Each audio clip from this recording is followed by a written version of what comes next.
and I was like wondering, I wonder if there's Reddit posts for pastors that are like kind of like our Facebook group, and I found one called I think it's called r/pastors. I think that's how Reddit nomenclature is. And anyways, I found this question and I wanted to present to you guys. I think it's gonna be a pretty easy question, and then after this, I have a question from our Facebook group.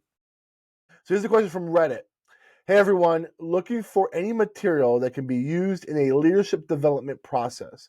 We are overhauling and implementing new structure and culture and have finally got to a point where people want to take ownership and lead. Just need help with the material and want some insight. So before the guys jump in, I want to give you my input. There's a book by Paul David Tripp called Lead, and it is excellent. And one thing about that book that I highly recommend is if you sure I'll hey, here's the plug. For some reason Michael Scott's in it. Can you see now? It's like the greatest leader in history. The greatest leader in history. This book is super good, and let me give you one insight about why this book is so good. You may or may not know this, but Paul David Tripp was asked to help Mars Hill Church right after Driscoll left, or maybe he came in around the time Driscoll was being like evaluated about what was going on. Anyways, in that process, Paul Tripp said, I can't do this anymore. And he left it because he said that Mars Hill, the structure was so dysfunctional. And then I think we all know what happened to Mars Hill. This book was kind of in response to what he learned and kind of how he was going to help when he does consulting with churches. This book has been so helpful.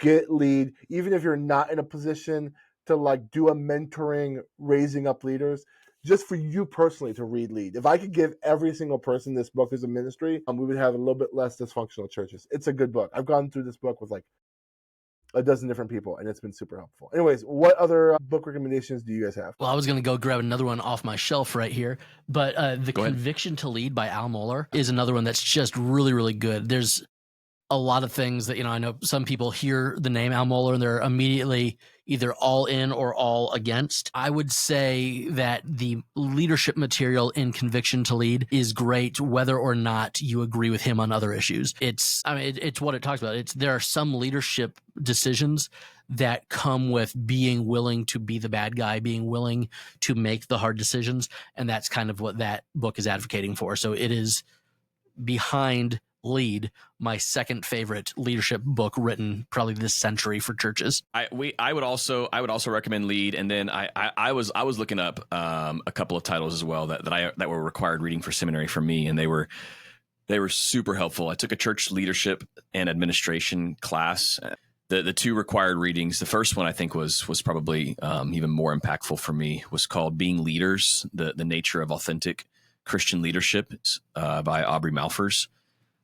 Super helpful. Dallas Seminary professor. Really practical. So when I'm reading a leadership book, I'm way more interested in like some practical takeaways that I could like actually use in my leadership setting. So that was a big one for me. When it comes to elders and deacons specifically, we do use the 9 Marks material, and they're very short reads. So they have a book for elders, they have a book for deacons, they have a book for, I think they might have one for small group leaders too. They've got a whole like catalog of very like specific ministry leader books, and we have all of our ministry leaders read those before they take on a leadership role. So all of our elders read that, all of our deacons will read that so they understand what the role is. I would say for a staff person, whether you're a youth pastor, associate pastor, volunteer, How to Lead When You're Not in Charge by Clay Scroggins, also really, really strong. Yeah, that's good. Yeah, the book I was trying to think of is called Leadership and Emotional Sabotage: Resisting yes. the Anxiety That Will Wreck Your Family, Destroy Your Church, and Ruin the World. Really good book. Kind of just talking about kind of having the little bit of nerves of steel as a leader, to basically kind of know what your mission and your vision is, and being willing to stick with that even when people try to throw you off course, because they definitely will. Everybody has their own agendas. Especially what's interesting in leadership to me is that the people that are most able to lead with you are oftentimes the people that will push you off course the fastest, because they also have strong leadership ability. And so if you are the one in the seat of leadership, you have to be willing to kind of hold the line and potentially disappoint those people, even though they are the strong leaders. And so the tricky part is getting them to kind of pull on the rope in the same direction as you, while at the same time, releasing them to exercise their own leadership. So One of my main focuses, I think, when it comes to leadership is really just the health of the leaders themselves. So one of the things I try to look out for is when you sort of fall into the trap of really practically seeing the program as more important than the person who's running the program. And you sort of, the only tools that you're giving that person are things that will make the program better, but you kind of lose sight of the person themselves. And so what I've told some of our leaders is like, hey, look, if this ministry, if like you're not healthy, I would rather not have the ministry under your leadership than have a ministry under an unhealthy leader. So my main focus is to think about your spiritual, your emotional health and dealing with those issues. Because if those things are healthy, the decisions you make as a leader are going to be a lot healthier too, just kind of by default. So yes, I think leadership, like training, is important, but I really think it's more important to get underneath that and talk about Andrew's favorite topic, which is discipleship issues, emotional and spiritual health, soul care, that stuff for the leader themselves, to me, is like really, really more important than how are they going to lead in this ministry. Because if they're unhealthy, all that stuff kind of doesn't matter. One more book recommendation. Frank and I were given this at a conference we went to just a couple of weeks ago. I picked it up, started reading it. It'll probably be required reading for all Lakeview staff in 2025 and elders.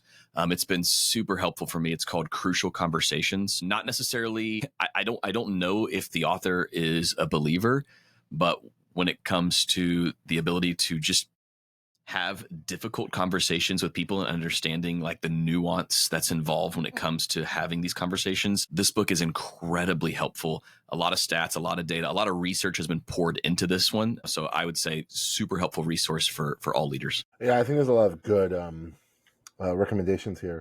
I think more than just doing a book and walking along with it is also just making sure, like kind of Jeff says, like checking on their life, checking on making sure how they're caring for people. I historically have been very resistant towards leadership books because leadership books tend to feel like, hey, here's a book of how to manipulate and control people.